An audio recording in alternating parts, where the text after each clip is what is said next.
에베소서 3장 14절에서 21절까지 말씀, 제가 한 절 읽고 여러분들이 한 절 읽고 마지막 절은 같이 읽도록 하겠습니다. 이러므로 내가 하늘과 땅에 있는 각 족속에게 그의 영광의 풍성함을 따라 그의 성령으로 말미암아 너희 속사람을 능력으로 강건하게 하시오며 믿음으로 말미암아 그리스도께서 너희와 함께 하시옵소서. 너희가 살아가면서 우리가 기쁘고 터가 되시소서. 능히 모든 성도와 함께 지식에 넘치는 그리스도의 사랑을 알고 그 너비와 길이와 무게와 깊이가 어떠함을 깨달아 하나님의 모든 사랑으로 너희에게 충만하게 하시기를 구합니다. 우리 가운데서 역사하시는 능력대로 우리가 구하거나 생각하는 모든 것에 더 넘치도록 능히 하실 이에게 교회 안에서와 그리스도 예수 안에서 영광이 대대로 영원 무궁하기를 원하노라. 아멘. 에베소서 3장 14절에서 21절까지 본문으로 그 사랑을 알고 그 사랑을 믿다라는 제목을 가지고 함께 말씀 나누겠습니다. 아주 복잡해 보이는 말씀인데요. 14절부터 19절까지가 한 문장이에요. 하지만 잘 뜯어보면 본문은 세 개의 중요한 바울의 간구, 기도로 이루어져 있습니다. 그래서 먼저 첫 번째로는 성령을 통해 속사람의 강건함을 주시고 믿음을 통해 그리스도가 우리 마음에 거주하게 하소서라고 하는 것이 하나의 기도고요. 다시요. 성령으로 말미암아 속사람을 강건하게 하소서, 믿음으로 말미암아 그리스도가 우리 마음에 거하게 하소서. 이게 하나의 기도고요. 두 번째로 측량할 수 없는 그리스도의 사랑을 깨닫고 알게 하소서. 측량할 수 없이 크신 그리스도의 사랑을 깨달아 알게 하소서. 이게 두 번째 기도고요. 그 다음에 세 번째는 하나님의 충만함 안으로 우리가 충만해지게 하소서 라고 하는 것이 세 번째라고 할 수 있습니다. 이 문단을 저와 다르게 나눌 수도 있어요. 학자들마다 조금씩 차이가 있습니다. 이런 영역을 항상 인정하셔야 돼요. 나만 맞아 이렇게 하지 마시고요. 현재 내가 생각할 때는 이게 확실해 이렇게 하셔야 됩니다. 그래야 나와 다르게 이해하는 사람들과의 서로를 이해하면서 이렇게 나아갈 수 있는 것이 여지가 생겨나게 되거든요. 하지만 이 단락을 어떻게 나누든지 간에 결국 바울이 기도하는 내용의 핵심은 이렇게 요약할 수 있어요. 기도니까요. 하나님, 우리가 그리스도의 사랑을 알고 그래야 우리가 예수님 안에 거하고 또 예수님이 우리 안에 거하게 하여 주십시오. 그래야 우리가 하나님의 충만함 가운데서 살아가게 하여 주십시오. 이렇게 요약할 수 있어요. 다시 말하면 이 기도를 통해 하나님, 우리가 그리스도의 사랑을 깨닫고 그 사랑 안에 거하며 그와 함께 살아가게 하여 주십시오. 이렇게 얘기할 수 있습니다. 그리스도의 사랑을 알고 그 사랑 안에 거하여 그와 함께 살아가는 것. 이것이 기독교 신앙의 처음이자 마지막이라고 얘기할 수 있을 만큼 아주 중요한, 그렇게 이야기해도 과언이 아닐 만한 말이라고 할 수 있을 것입니다. 여러분들은 어떻게 그리스도 예수의 사랑을 아시는지요?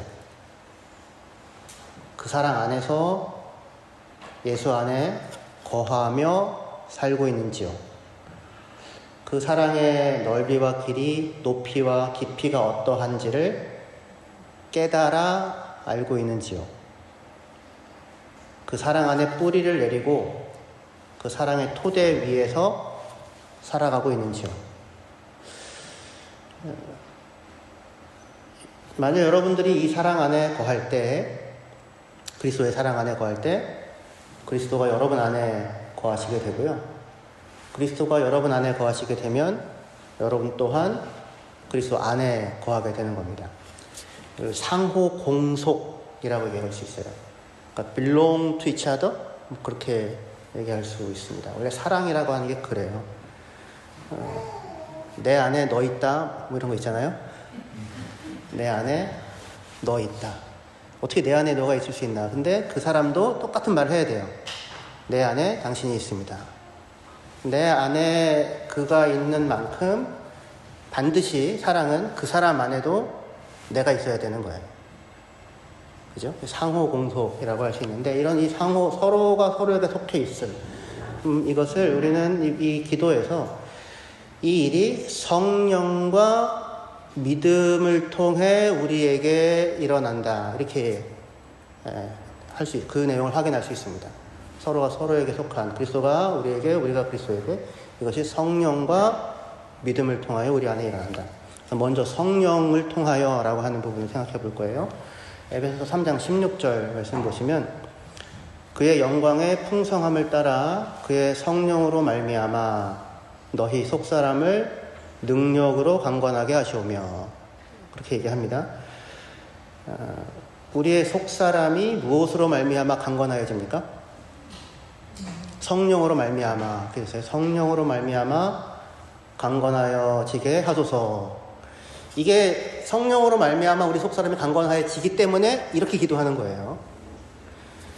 여기서 강건하여진다라고 하는 이 말은 신약 성경은 4번 사용되는데, 바울이 2번 쓰고 누가복음에 2번 나오거든요. 누가복음에 나오는 경우에는 예수님이 아이가 자라나가면서 강건하여졌다, 또는 세례요한이 자라나가면서 강건하여졌다라고 할 때 이 말을 써요.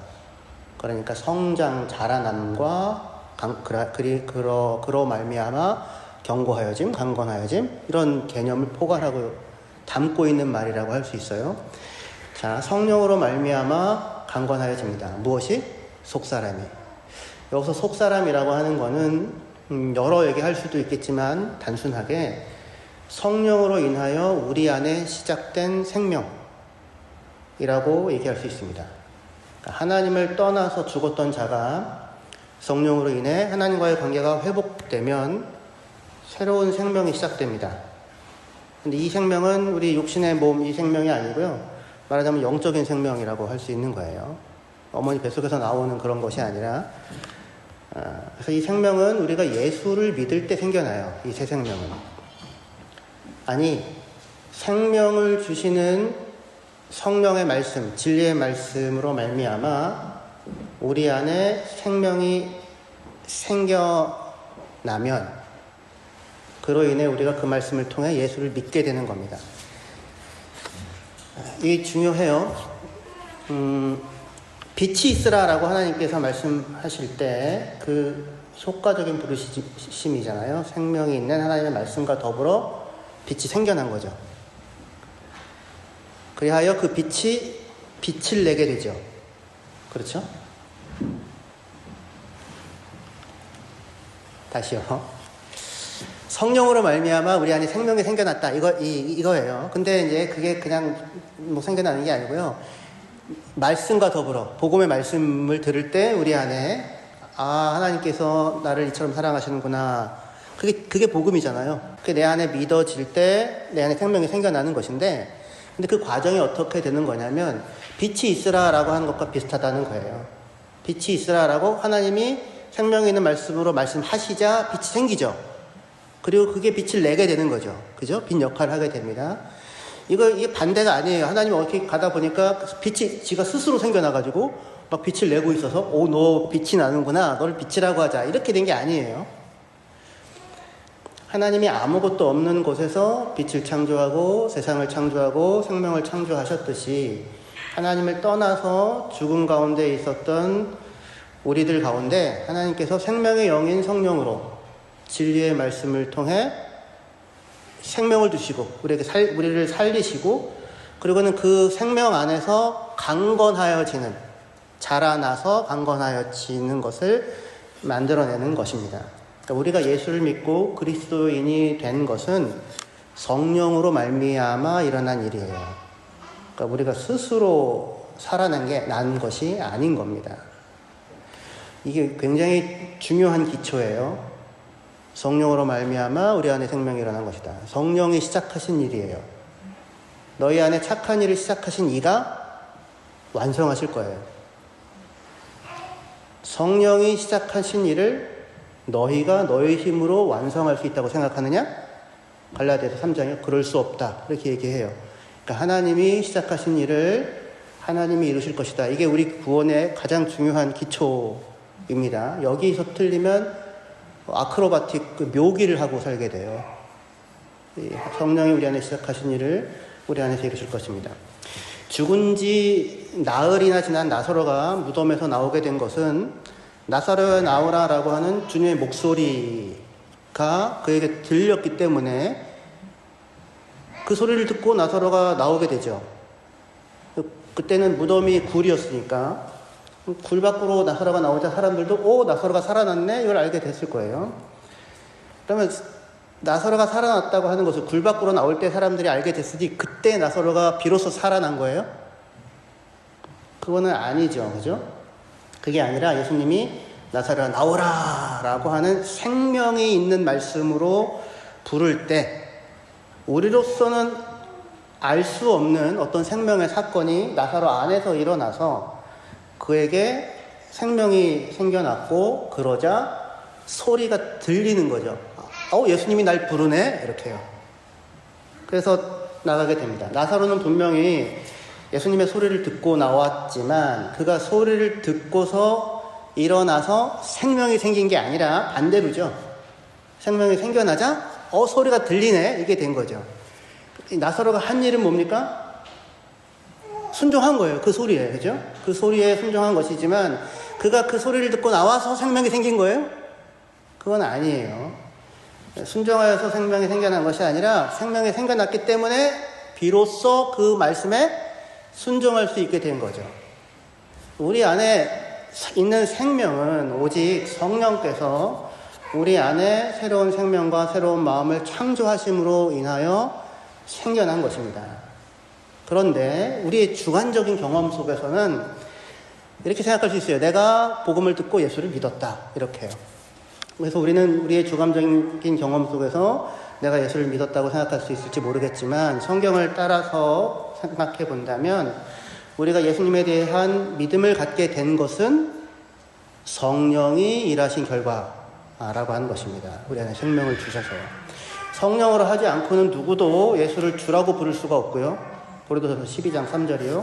성령이 아니면 누구도 하나님을 향하여 아빠, 아버지라고 부르짖을 수가 없습니다.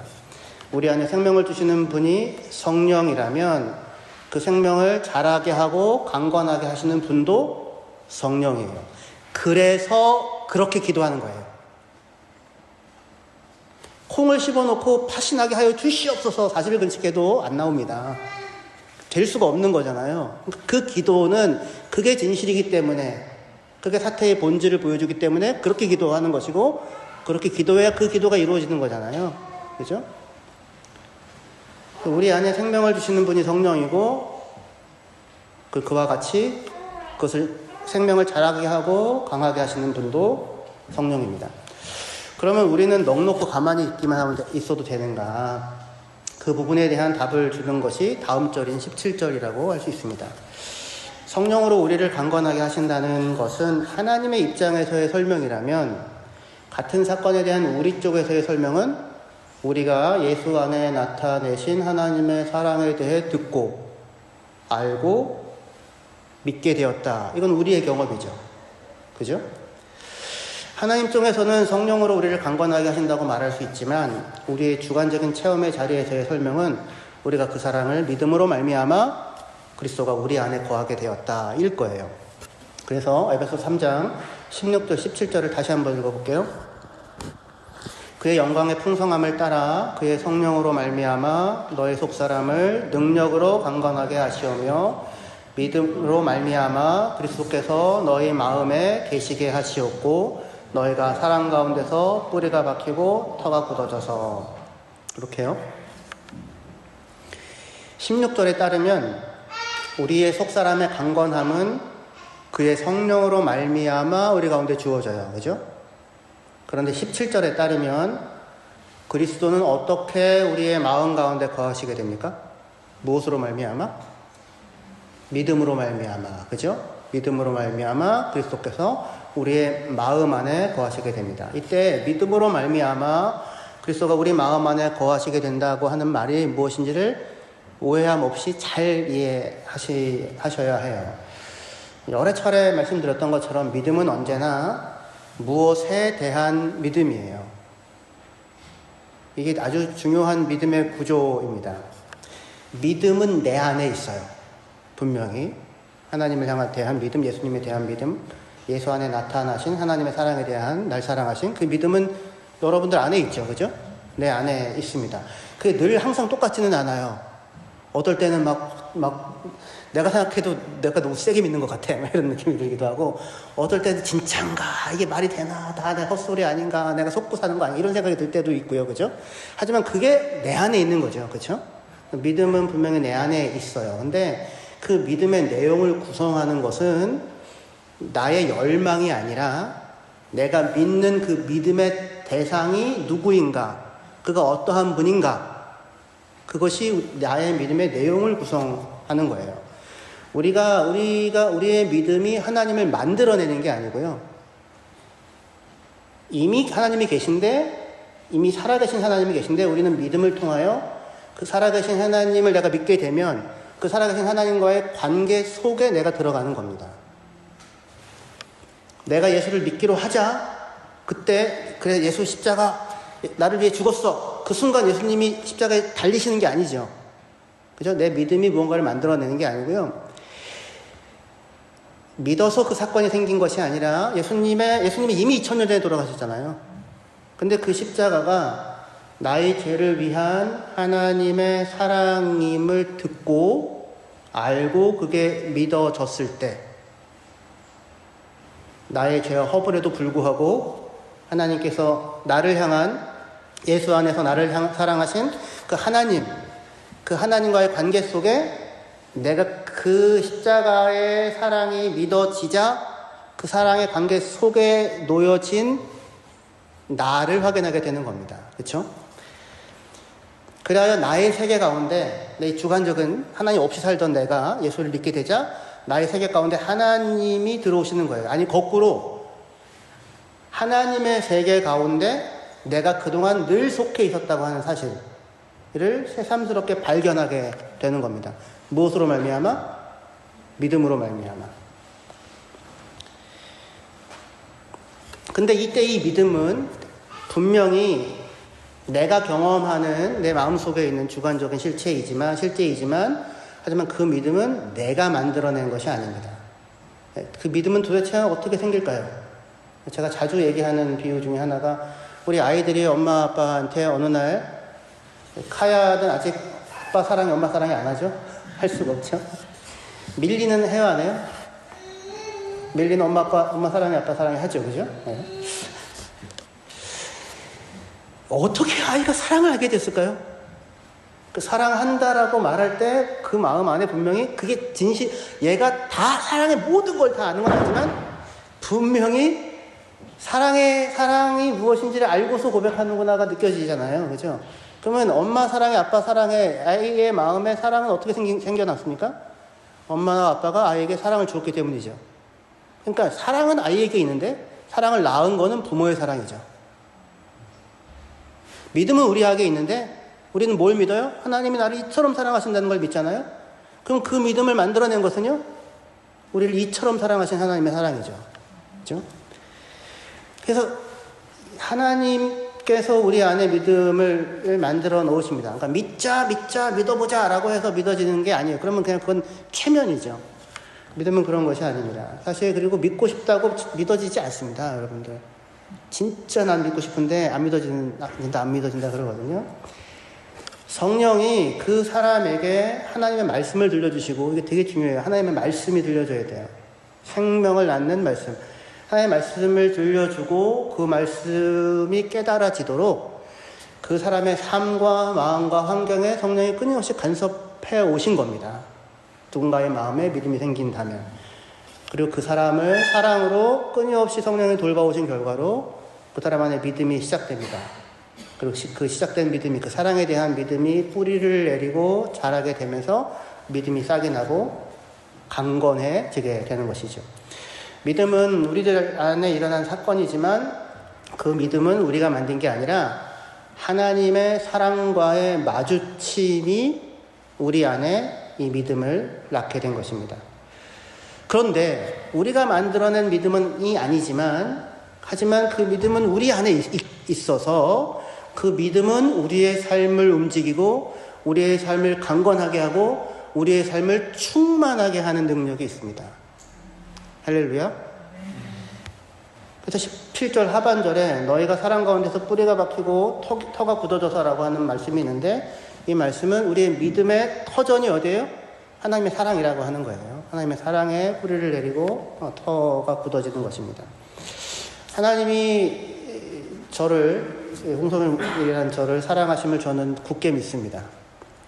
왜 믿을 수 있냐면 하나님이 나를 사랑하시기 때문에 믿게 됩니다. 나의 평생이 그 어느 한순간도 예외라고 할 수 없이 그분의 사랑 안에 놓여져서 그가 돌봐오신 날들이었음을 알기에 저는 하나님을 믿고 하나님을 신뢰하고 살아갑니다.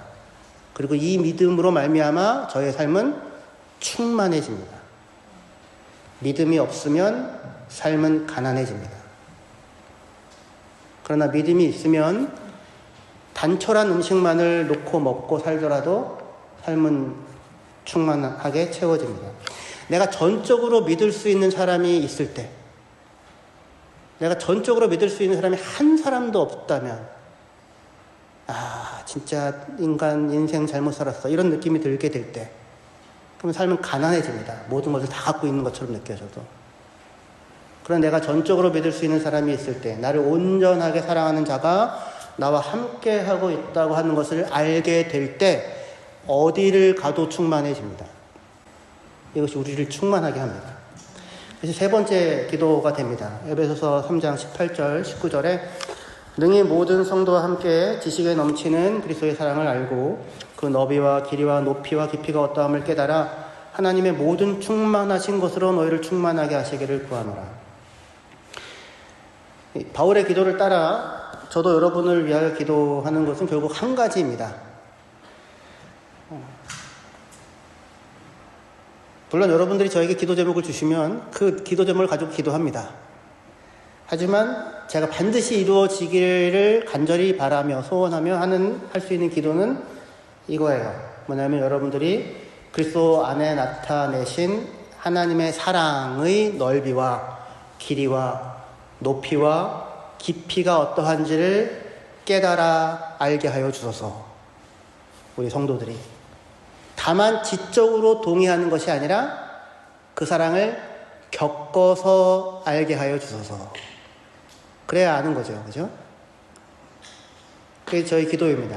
그럴 때 여러분들 안에 하나님의 사랑을 믿는 믿음이 자리하고 그런 만큼 하나님의 사랑의 크심을 더욱더 깊이 깨달아 알게 될 것입니다. 그래서 저는 여러분들을 위해서 하나님 우리 교회에 속한 모든 성도가 우리의 이해를 뛰어넘는 그리스도의 사랑을 알고 그 사랑의 넓이와 깊이, 높이와 깊이를 깨달아 알게 하여 주소서라고 기도하겠습니다. 날마다 이것을 위해 기도하겠습니다. 이 기도에 하나님은 응답하실까요? 응답하셔야 되겠죠. 하나님 뜻대로 구하는 기도인데요. 여러분들이 어디 이렇게 우리는 알 수가 없어요. 그죠? 만약에 제가 하나님 아버지 저에게 넷째를 주시옵소서, 우리 윤아가 얘기한 대로 민하, 윤하, 민기가 있는데 윤기도 주시옵소서 이런 거. 우리 윤아가 간절히 기도할지도 모르겠어요. 이 기도는 하나님이 응답해 주실지 안 응답해 주실지 모르겠습니다. 하지만 이 기도, 하나님 아버지 우리 교회에 속한 모든 성도님들이 예수 그리스도 안에 나타내신 하나님의 사랑의 넓이와 길이와 높이와 크기가 깊이가 어떠한지를 깨달아 알게 하여 주십시오. 다만 지적으로 아는 것이 아니라 삶에서 겪어서 그것을 알게 하여 주십시오. 라고 하는 이 기도는 하나님께서 반드시 응답해 주시는 기도입니다. 그러니까 여러분들은 마음의 준비를 단단하게 하셔야 돼요. 왜 그렇습니까? 그 사랑을 깨달아 알게 하시겠다고 하는 거잖아요. 이 기도대로 응답하신다면. 로마서 8장 35절 37절에 보시면 누가 우리를 그리스도의 사랑에서 끊으리요? 환난이나 공고나 박해나 기근이나 적신이나 위험이나 칼이랴. 기록된 바 우리가 종일 주를 위하여 죽임을 당하게 되며 도살당할 양같이 여김을 받았나이다 한과 같으니라. 그러나 이 모든 일에 우리를 사랑하시는 이로 말미암아 우리가 넉넉히 이기느니라. 아멘. 불길하죠. 바울은 누가 우리를 그리스도의 사랑에서 갈라낼 수 있는가라고 묻고는 환난, 공고, 박해, 기근, 적신, 위험, 칼이 그렇게 할 수 없다고 말합니다. 그리고는 우리가 종일 주로 인하여 죽임을 당하고 도살당할 양처럼 여김을 받았다는 시편을 인용한 뒤에 우리를 사랑하시는 이로 말미암아 이 모든 것을 우리가 넉넉히 이긴다라고 말합니다. 하나님은 우리가 잃었던 참된 복과 영광을 우리에게 주시기 원하십니다. 왜냐하면 그가 우리를 사랑하시기 때문이죠. 하나님은 우리를 그의 하나님의 풍성함, 하나님의 충만한 가운데로 불러들여서 그 충만함 속으로 자라나가게 하실 것입니다. 그는 우리를 하나님의 영광의 풍성하심으로 채우실 것입니다. 이것이 뜻하는 바가 무엇입니까? 우리에게 고난과 어려움을 제거하고 손쉬운 승리와 편안함을 주신다는 것입니까? 그 얘기가 아니죠. 누가 우리를 그리스도의 사랑에서 끊으리요? 라고 해놓고는 환난이나 기근이나 적신이나 위험이나 칼이랴. 우리가 주로 말미암아 종일 죽임을 당하는 도살당한 양같이 여김을 받았다. 그러나 우리를 사랑하시는 이로 말미암아 넉넉히 이긴다. 사랑 안에 이런 내용이 담겨져 있습니다. 알프스가 아름다운 이유는 무엇 때문입니까? 깊은 골짜기와 높은 산이 예측할 수 없는 오르내림으로 하늘과 땅을 채우고 있기 때문이죠. 우와, 이렇게 되죠. 그죠?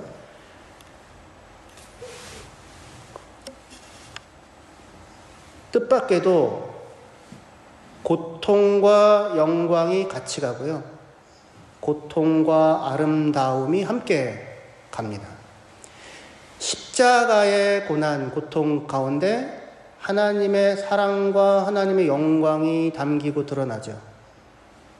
그렇죠?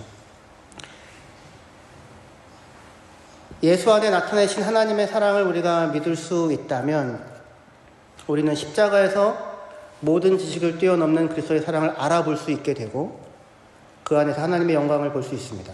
십자가는 하나님의 사랑의 부재의 증거가 아니라 하나님의 측량할 수 없는 사랑의 증거이죠.